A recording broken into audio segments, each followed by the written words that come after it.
बिस्मिल्लाहिर्रहमानिर्रहीम अस्सलाम वालेकुम। इस वीडियो में हम पढ़ेंगे रिस्पायरेटरी मैकेनिज़्म पर पीएच कंट्रोल। ठीक है कि रिस्पायरेटरी मैकेनिज़्म के थ्रू, रिस्पायरेशन के थ्रू किस तरह हमारे पास पीएच वो रेगुलेट होता है, कंट्रोल होता है। ठीक है, तो इसको मैंने एक डायग्राम के थ्रू बनाया है। ठीक है, ये डायग्राम बुक में प्रेजेंट है, बायोकेमिस्ट्री सत्यानारायण, उसमें ये डायग्राम प्रेजेंट है। ठीक है, मैंने इसको एक लॉ में कन्वर्ट किया है। ठीक है, तो हमारे पास ये ब्लड है, ब्लड में प्लाज्मा है और इसके साथ साथ एरिथ्रोसाइट है। ठीक है, और ये जो है रिस्पायरेटरी मैकेनिज्म, ये शॉर्ट ड्यूरेशन मैकेनिज्म है, बहुत रैपिडली होता है, ज़्यादा इफेक्ट क्यों नहीं है, कंप्लीटली ये एचाइंस को रिमूव नहीं करता, लेकिन रैपिड मैकेनिज्म है। ठीक है, तो रैपिड है और मोर इफेक्टिव है। ठीक है, अच्छा, तो प्लाज्मा में हमारे पास CO2 की कंसंट्रेशन जब ज़्यादा हो जाती है। ठीक है, ये CO2 कहाँ से प्रोड्यूस होता है? जो हमारे पास सेल्स होते हैं डिफरेंट, यानी टिश्यू में सेल्स होते हैं, तो सेल्स में कार्बन डाइऑक्साइड वो फार्मेशन उसकी होती है इन द क्रेब्स साइकिल, जो एक मेटाबॉलिक पाथवे है, सेल के अंदर होता है। ठीक है, तो जब कार्बन डाइऑक्साइड की कंसंट्रेशन ज़्यादा हो जाती है तो वो डिफ्यूज़ करता है एरिथ्रोसाइट में। एरिथ्रोसाइट में वो कार्बन डाइऑक्साइड वाटर के साथ कंबाइन होता है थ्रू एंजाइम कार्बोनिक एनहाइड्रेस। ठीक है, इस एंजाइम के थ्रू ये कंबाइन होता है और ये बनाता है ये कार्बोनिक एसिड। ठीक है, ये कार्बोनिक एसिड बन गया। ठीक है, अब ये कार्बोनिक एसिड क्या होगा? ये डिसोसिएट होगा इनटू बाइकार्बोनेट और इसके साथ साथ H+ आयन। ठीक है, H+ आयन जो है ये इसका क्या होगा? ये जो है हेमोग्लोबिन आएगा।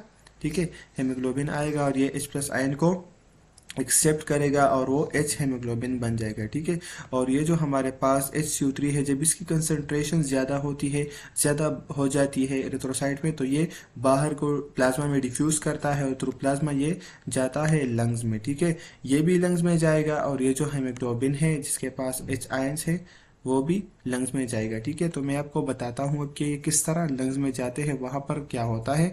लेकिन उससे पहले एक और इम्पोर्टेंट पॉइंट, जब हमारे पास ये कार्बन डाइऑक्साइड डिफ्यूज करता है इनसाइड द एरिथ्रोसाइट, या हमारे पास ये जो बाइकार्बोनेट है ये बाहर की तरफ डिफ्यूज करते हैं, तो ये इसके साथ साथ जो है कंसंट्रेशन ग्रेडियंट के थ्रू होता है। ये निक्लोराइड आयन जो है वो भी इसके साथ अंदर या बाहर डिफ्यूज होते हैं। ठीक है, तो इसके थ्रू इसको कहते हैं क्लोराइड शिफ्ट। ठीक है, क्लोराइड शिफ्ट के थ्रू ये होता है। अब ये जो हमारे पास H हेमोग्लोबिन है, यानी हेमोग्लोबिन के साथ जो H आयन है और जो बाइकार्बोनेट है, ये दोनों जाएंगे लंग्स में। लंग्स में वहाँ पर जो है ये दोबारा क्या बनाएंगे?